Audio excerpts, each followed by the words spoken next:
ಆಯಿತು ಇನ್ನು ಮುಂದೆ ನಾನು ಸಪೋರ್ಟ್ ಮಾಡೋದು ಇಲ್ಲ, ನನ್ನ ಸಪೋರ್ಟ್ ಅವ್ನಿಗೆ ಸಿಗೋದು ಇಲ್ಲ ಅಂಥೇಳಿ ಸಂಗೀತ ಅವ್ರು ಹೇಳಿದ್ದಾರೆ. ಆ್ಯಕ್ಚುಲಿ ಇಲ್ಲಿ ಯಾರಿಗೆ ಹೇಳಿದ್ದಾರೆ ಅಂತ ಹೇಳ್ತಾ ಹೋಗ್ತೀನಿ ಬನ್ನಿ.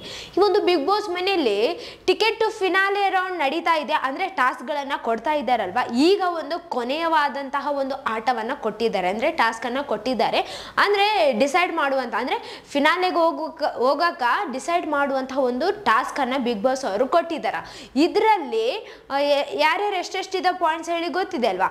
ಇದರಲ್ಲಿ ಸಂಗೀತ ಅವರು ಮತ್ತು ಪ್ರತಾಪ್ ಅವ್ರಿಗೆ, ಅಂದರೆ ಪ್ರತಾಪ್ ಅವ್ರಿಗೆ 260 ಇದೆ, ಸಂಗೀತ ಅವ್ರಿಗೆ 280 ಅಂಕಗಳು ಇದಾವೆ.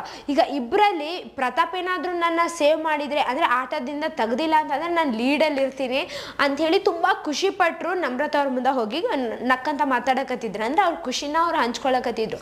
ಆದರೆ ಇಲ್ಲಿ ಒಂದು ಟಾಸ್ಕ್ ಆಡೋಕೆ ಬಂದಿದ್ದಾರೆ ವಿನಯ್ ಅವರು, ಸಂಗೀತ ಅವರು, ತುಕಾಲಿ ಅವರು ಮತ್ತು ವರ್ತೂರ್ ಸಂತೋಷ್ ಅವರು. ಈ 4 ಜನ ಕೂಡ ಆಟ ಆಡೋದಕ್ಕೆ ಬಂದಿದ್ದಾರೆ. ಬಿಗ್ ಬಾಸ್ ಅವರು ಈ 4 ಜನದಲ್ಲಿ ಒಬ್ಬರನ್ನ ತೆಗೀರಿ, ಯಾರನ್ನ ತೆಗಿತೀರಾ ಅಂತ ಹೇಳಿ ಬಿಗ್ ಬಾಸ್ ಅವ್ರಿಗೆ ಕೇಳಿದಾಗ ಇಲ್ಲಿ ಪ್ರತಾಪ್ ಅವ್ರು ಇದ್ದಾರಲ್ವ, ಪ್ರತಾಪ್ ಅವರು ಅವ್ರ ದೀದಿನ ತೆಗಿಯಂಗಿಲ್ಲ ಅಂತ ಹೇಳಿ ಅವ್ರ ದೀದಿ ಕೂಡ ಅನ್ಕೊಂಡಿದ್ರು, ಅಂದರೆ ಸಂಗೀತ ಅವ್ರು ಕೂಡ ಅನ್ಕೊಂಡಿದ್ರು.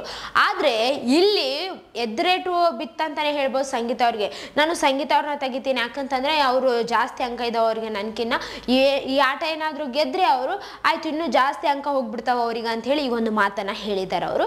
ಅದಕ್ಕೆ ಸಂಗೀತ ಅವ್ರಿಗೆ ತುಂಬ ಕೋಪ ಬಂದು ಬೇಜಾರಾಗಿ ಆಯ್ತು ಇಲ್ಲಿ ತನಕ ನಾನು ಸಪೋರ್ಟ್ ಮಾಡಿದ್ದೆ, ಬಟ್ ಇವಾಗಿಂದ ನನ್ನ ಸಪೋರ್ಟ್ ಅವ್ನಿಗೆ ಸಿಗೋದಿಲ್ಲ, ನಾನು ಸಪೋರ್ಟ್ ಮಾಡೋದು ಇಲ್ಲ ಅಂತ ಹೇಳಿ ತುಂಬ ಕೋಪಗೊಂಡು ಬೇಜಾರಾಗಿ ಅಲ್ಲಿಂದ ಹೋಗಿದ್ದಾರೆ ಅಂತಲೇ ಹೇಳ್ಬೋದು. ಇಲ್ಲಿ ಪ್ರತಾಪ್ ಅವರು ಕೈ ಹಿಡ್ಕೊಂಡಿದ್ದಾರೆ ಸಂಗೀತ ಅವ್ರದ್ದು, ದೀದಿ ದೀದಿ ಅಂತ ಹೇಳಿ, ಇಲ್ಲ ಬಿಡಿಸ್ಕೊಂಡೇ ಹೋಗಿಬಿಟ್ಟಿದ್ದಾರೆ. ಅಂದರೆ ಇಲ್ಲಿಗೆ ಆಯ್ತು ಮುಗೀತು ಅನ್ನೋ ಥರನೇ ಸಂಗೀತ ಅವರು ಬಿಹೇವ್ ಮಾಡಿದ್ದಾರೆ ಅಂತಲೇ ಹೇಳ್ಬೋದು. ಯಾಕಂತಂದರೆ ಅವರು ಇಲ್ಲಿ ತನಕ ಪ್ರತಾಪ್ ಅವ್ರನ್ನ ಸೇವ್ ಮಾಡಿದರು, ಅಂದರೆ ನಾಮಿನೇಷನ್ನಲ್ಲಿ ಕೂಡ ತೆಗ್ದಿದ್ರು. ಅಂದರೆ ಈ ಒಂದು ನಾಮಿನೇಷನ್ ಇತ್ತಲ್ವ, ಅದರಲ್ಲಿ ಒಬ್ಬರನ್ನ ಸೇವ್ ಮಾಡಿದರೆ ಯಾರನ್ನ ಮಾಡ್ತೀರಾ ಅಂತ ಹೇಳಿ ಬಿಗ್ ಬಾಸ್ ಅವ್ರು ಕೇಳಿದಾಗ ಪ್ರತಾಪ್ ಅವರೇ ಹೆಸರು ಹೇಳಿದರು.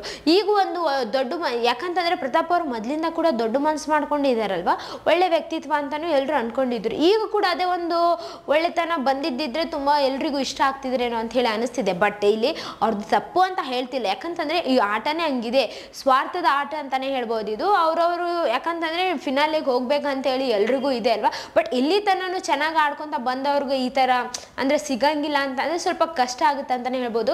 ಬಟ್ ನೋಡೋಣ ಯಾರಿಗೆ ಫಿನಾಲೆ ಟಿಕೆಟ್ ಫಸ್ಟಿಗೆ ಸಿಗ್ತಿದೆ ಅಂತ ಹೇಳಿ. ಯಾಕಂತಂದರೆ ಆಟಗಳು ಹೆಂಗಾದರೂ ಚೇಂಜ್ ಆಗ್ಬೋದು, ಯಾರ ಅದೃಷ್ಟ ಯಾವಾಗ ಬೇಕಾದರೂ ಚೇಂಜ್ ಆಗಬಹುದಲ್ವಾ. ಸೊ ಕಾದು ನೋಡೋಣ ಏನೇನಾಗಿದೆ ಅಂತ ಹೇಳಿ. ಇದೇ ಥರ ಮತ್ತಷ್ಟು ವೀಡಿಯೋಸ್ಗಾಗಿ ನಮ್ಮ ಚಾನಲನ್ನು ಲೈಕ್ ಮಾಡಿ, ಶೇರ್ ಮಾಡಿ, ಸಬ್ಸ್ಕ್ರೈಬ್ ಆಗಿ. Thank you.